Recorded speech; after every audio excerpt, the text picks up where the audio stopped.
Your heart, hey Logan, and I did the whole scene. And first take, Hi, Adrian. I'm Brittany Murphy from Muses of Media. How are you doing today? hi Brittany, I'm doing well, thank you. Amazing. So, my first question for you is just obviously, you began your journey as Nightcrawler when the original animated show debuted in the 90s. So, do you remember what it was kind of about the character that made you want to audition for him? Well, I mean, I was just it was my first audition for an animated show ever, Amazing. and I played lots of characters both on stage and on TV with accents, and I had done a German accent fairly recently at that time. This little drama documentary where I had to do this long monologue dressed in full, German uniform from I think the Second World War, and I was introduced to this young fellow who was from Berlin by a friend of mine who had spent a lot of time in Berlin, and this young fellow came around and he read all my lines for me. And instead of having like a very severe German accent, he had this very kind of shy demeanor, which was very kind of somewhere in there. And I thought, oh, that's really interesting. So I actually used uh, that voice in a way for the drama documentary because he talks about the bravery of the Canadian soldiers coming over the hill at him, and we had been so deeply impressed. And anyway, so then a few weeks later, maybe a month later, my uh, television agent said, "Look, I've got this voice agent working with me now, and there's this something called Project X, which sounds very mysterious to me." And I go, "Okay." They need some German accent, but it can't sound cartoonish. So I went in there, and there was this fellow behind the glass because it's like a little, sound studio. And he's kind of like looking very sort of fed up with the day. He's probably seen, I don't know how many people reading for this part. And yeah, just go ahead. And the scene was the scene in the chapel with Wolverine. And I just remember there was some musicality that was connected to the voice that I had for him and the lines that were there. And I've done a fair amount of Shakespeare and theater, and so I just kind of went in there and look in your heart, hey Logan, and I did the whole scene and first take, and it was just like my mind kind of went blank, and I was just kind of like in the sort of music and feeling of the scene, and then next thing I know, I look up and there's Dan Hennessy with his Robert Plant hair, sort of looking up at me with intensity, and he goes, "He's a very passionate guy," and I went, "Yeah." Do you want to do it again? Sure. Okay. So I did a second take, and next thing I know, I am standing next to Cal Dodd Wolverine and Lenore Zan Rogue, and Allison Court, who's playing Jubilee at the time, and Norm Spencer, may he rest in peace, who was playing Scott Summers, and I was an X-Men. That's amazing. Yeah. And obviously, physically speaking, we've seen what Nightcrawler looks like. He could be intimidating to some. So, Yes. how did that kind of, you were talking about the softness and and his demeanor, because he is one of the kindest of all the X-Men and has like a kind soul and everything. So, what was it kind of like for you to, get into that contrast of what people are going to see visually versus what they're hearing? Well, I focused on the inner workings of him and the vocal and the inner feelings of him because the animators really do that other work, and the storyteller, the writers, and the animators do the other work. I mean, you see him running away from the townspeople back in the Nightcrawler episode, and they're all, go to burn him and pitchforks and flames and stuff like that. So I just focus on the intent of the character when I'm doing these things. And of course, in X-Men '97, when he comes back after 33 years, that he's all that, but he's also more. They've written this wonderful, playful kind of. He's like joking with people all the time. He teases Beast and he teases Professor X a little bit, and there's a whole card playing scene in season two. The Dead Man's Hand episode, which when we're recording this has just aired. and then he's this incredible fighter, but he's also got this other side to him. Um, I just look at what's on the page and I go, I feel like this is going to be how it goes, how it sounds. But we have an amazing, on X-Men 97, we have an amazing voice director called Meredith Lane. And if ever my instincts are just a little bit off here or there, then she will just sort of bring me right back to what's actually happening and well, what they plan to happen in the animation because we recorded first before they do all that. Um, and I remember when I first came in for episode 5 in season 1, there's a scene, Meine Freunde, and you Americans so theatrical, it's all unicorns and rainbows. I blame soap operas, which aren't the exact lines, but it was a while ago. And so I did that all as one sort of speech, and I'd been rehearsing this kind of soulful voice for it.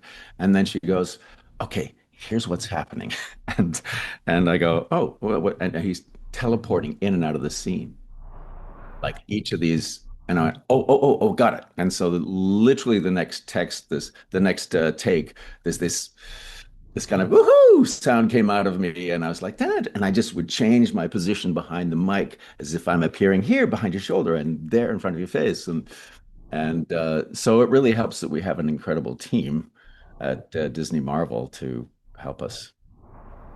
For sure. And at the time when you first got the role, did you ever kind of imagine, that your performance would be remembered so fondly? Because even me, like, even reading the comics, when I'm reading the comics and Nightcrawler is on the page, it's your voice that I'm like hearing in my head as I read it. So, how is that kind of fan reaction and like the fondness that people enjoy your work? Like, how does that make you feel? Well, I mean, obviously, it's it's absolutely delightful because in those days, we didn't have the internet to tell us how we were doing, right? Like in the moment. As far as I was concerned, I did 2 episodes back in the 90s, Nightcrawler and Bloodlines, and that was it. But it was always kind of like a calling card for me, I guess. I thought maybe. But I get some, like, I'm doing a lot of Comic Cons these days, a lot of fan conventions. So I get to have people say exactly what you said. Like when I read the comics, I hear your voice, and and they thank me for what I brought to it, and it's very heartwarming. And there's always at least one or two people at convention who will tell you some incredibly personal story about what the character meant to them, and but I'm a Canadian, so Me too. so I'm this I have I think I have an innate sense of humility about it all. So I just say thank you, and I don't say oh no or any of that stuff. But no, it's delightful and it's wonderful to be able to connect with people who've had responses to the work I've done. And what has it been like for you 30 plus years later to, reconnect with this character? Was there any challenges? Was it kind of like you jumped back in? Like, how was that? Well, I've always kept the Nightcrawler voice in my back pocket, and every now and then I'll go. I spend a lot of time when I'm not actually on a set or in front of a mic, actually just practicing things and trying to get accents and tones and see how many different voice shapes I can make. Um, and I've completely forgotten the question. How's it coming back 30 years later? Yeah, well, I mean, like the story I told you, like I came in with this very soulful Nightcrawler, which I was echoing what I had done, but now the writing just takes us in all these different ways. Um, and I work at, like most artists who have been around well, I'm working at something all the time. So that and I also play strong guy in X-Men 97 as well, which is a very different kind of vocal shape as well. So but yeah, it's wonderful to be back and that we actually had to audition again. We had to audition for our roles again because they weren't sure if 30 years later we could still, like I talk like this when I'm speaking in life. They weren't sure that we could do it. So we here's the lines. Tell us, see if you can do it still. And it turns out that, they brought many of us back, those of us who are still alive. There's a few changes, like Chris Potter, he used to be Gambit, is now Cable, and he's just knocking out of the park as far as I'm concerned as Cable. So he's so kind of butch, like this kind of incredible raspy sound he finds. But yeah, we're back. We're back, and it's a lot of us can still do it, turns out. We have a few more lines here, but Yeah. And as for voicing Strong Guy, did you know that that like was going to happen ahead of time, or was it something they kind of just threw your way and you were like, yeah, sure? well, we get the script for the episodes we're going to do, but the ones that we're not in, we don't get. I just remember seeing there was like a couple of lines. No, there's one line in the first time Strong Guy appears, and I just see Strong Guy, and I get in there, and that's when they show me a picture of Strong Guy, and I looked at him. He's like big, and I think of all these guys you see in the gym who are like big, like Mike Tyson kind of bodies, and yet they have this kind of tight voice. It's like, So I went that way with it. You better buck up, kid. War's coming. And duck. Well, you did a great job with that one. Because I was like, when I saw the, casting list of like who's voicing who once they eventually released it, I was like, wait, but just because, like you said, it's two very different voices from Nightcrawler to Strong Guy. I didn't even put two and two together at first, but yeah, so you did a fantastic job with that one. Um, Thank you. Well, JP Carliak, who plays Morph, the first time he saw my name in the credits as Strong Guy, he went, "I didn't know you played Strong Guy." yes, so it's So, not just me. I feel a bit oh, better yeah. now. But Jennifer Hale and other actors are doing lots of voices throughout. Yeah. And how do you, like, if you know you're doing all these different voices, how do you kind of, I guess, exercise your voice, keep it good? Like, I'm sure certain takes take more than one time, or there's different episodes where you have a lot of dialogue in one scene versus maybe not too much. So how do you kind of keep your voice ready? Well, I treat about a week or two before a session, I always treat my voice very well. And I will do lots of my kind of go-to is I'll do like Shakespeare monologues, and I'll do them like in different accents and different tones, different rhythms, because they're really brilliant for I find them really good for voice. But every actor is different. I almost don't think about it too much. I don't have like a hard set kind of routine that I do, and I only drink ginger tea with, special herbs or something, or herbs for those Americans.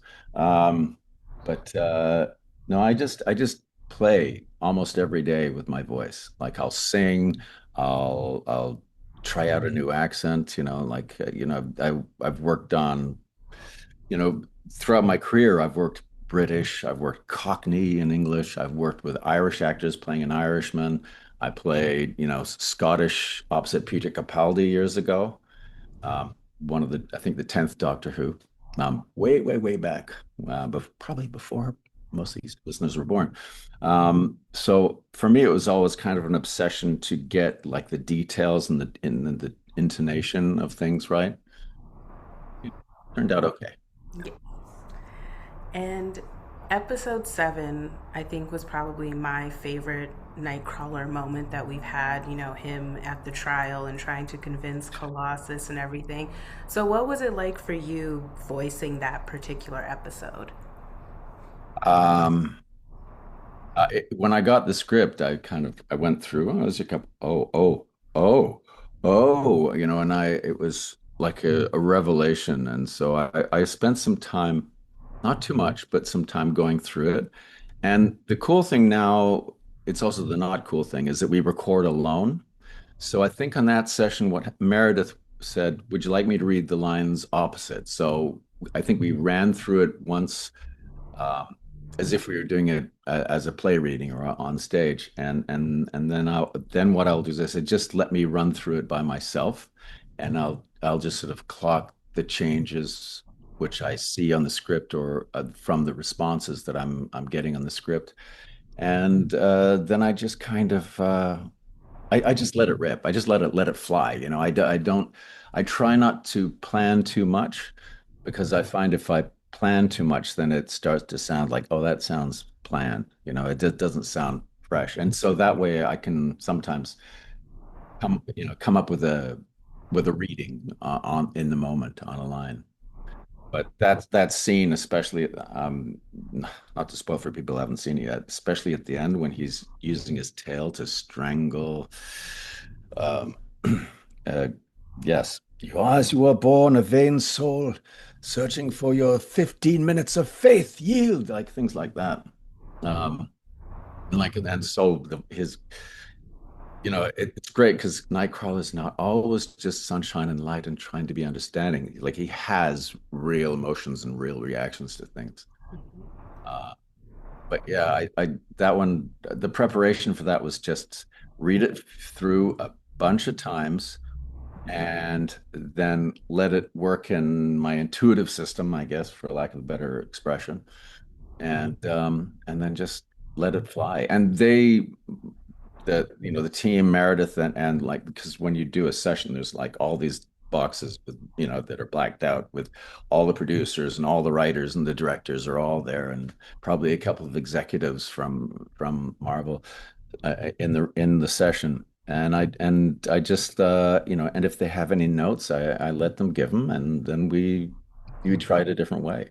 But mostly I got to do a lot of different takes on that. I don't know how many. I might have run through that whole scene maybe 10 to 12 times. I don't know. Just to try and then I'll do one line and then let me do that line again. Let me do that line again. And they're very understanding, even the recording because how do we mark this, when we've got the recording? Because I'll repeat a line a few times until I feel like I've sort of, chewed through everything that was possible. And my final question for you is just what would you say has been the most important thing that you've, learned about your craft or even about yourself through portraying Nightcrawler? Um, well, I mean, I do have a certain amount of that kind of not shyness, but sensitivity, I guess, in my general life. I've raised three kids, and I've had done a lot of environmental activism, and I live near a forest. I live near the ocean. I'm very fortunate to do so, and I care deeply about the planet in which we live. And I think that. And I've also always believed that there are, as Hamlet says, there are more things in heaven and earth, Horatio, than are dreamt of in our philosophy. And that one of the things that we use, I believe, and it's just my thinking, is that we come up with philosophies. The religions, we're trying to interpret these mysterious things, which you know give us meaning and give us, what is the best way to be ourselves.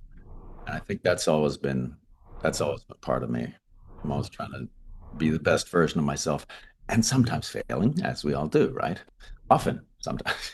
So, Thank you so much, Adrian, for your time. It was a pleasure speaking with you. nice talking to you, Brittany. Thank you.